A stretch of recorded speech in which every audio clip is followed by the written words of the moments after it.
Okay, welcome to the latest Craig's View, and this one I'm really excited about because I'm going to be chatting with my old friend Stanley, who spent decades developing wildlife and environmental legislation in the European Union. Stanley Johnson, Boris's dad.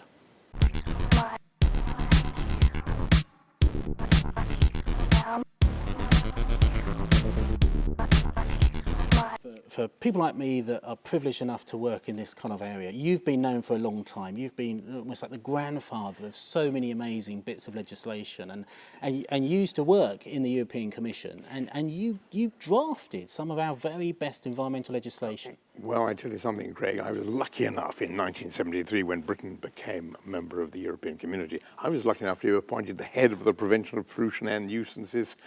I'm not quite sure what the nuisances were. Bit of a mouthful. Yeah, it was. Yeah. Nuisances Division. And my job was to draft the whole of the first environmental action program, or at least that part of it which related to pollution. And that's, in fact, most of it in those days. It was only later, in my second stint at the Commission, that I really got into the nature protection side. And you were based in Brussels all those years you were doing that? Based in Brussels, right. 6 years the first time. That's 1973, 1979. And then again, my life has been full of good luck. That's how I see it. So you were one of these so-called faceless Eurocrats. That's the point. I was a faceless Eurocrat, but then I became a member of the European Parliament. In international terms, I think we have found that working together as now a 28-member country has made a huge difference. Just take that Paris Convention. Yeah. Paris Convention, what really drove it?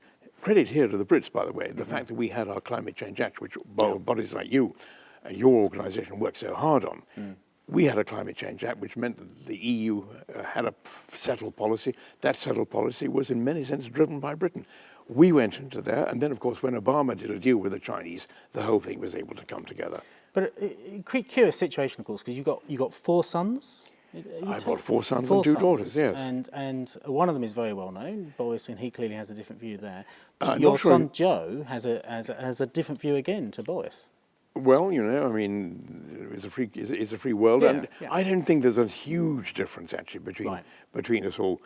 Joe, of course, is the Minister for Science and the universities, and to that extent, he's very much involved in the European framework. He's very research. Keen that Britain remain in the EU. I think he is, indeed he is. And then I've got another son who is a sustainability partner. Leo, I know him very well. Do you? Yeah. Sustainability partner in PwC.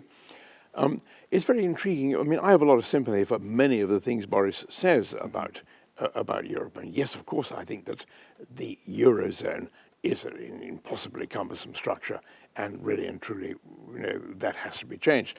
If we had a Brexit situation, there would be no legal obligation on the UK to stick with the Habitats Directive, to stick with Natura 2000. Natura 2000 is this network of sites which now covers something like 20% or 18% of the land mass of the 28 countries.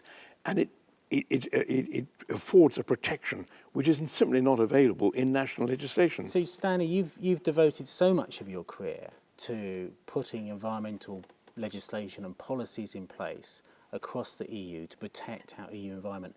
How would it make you feel if Britain now left the EU? I would feel very bad about it. That's part of the reason we've set up this organisation, and thank you very much, Craig, for being on our steering committee. I'm talking about Environmentalists for Europe. It means a huge amount to me to have you. We've got a lot of politicians there, but you are as well the voice of the NGOs. And I've got to say that Friends of the Earth has come out firm and clear, saying we are going to fight on this one. We're not going to be discouraged by what the Charity Commission says. We know what we feel. What I feel is that it would be a real tragedy if we came out now.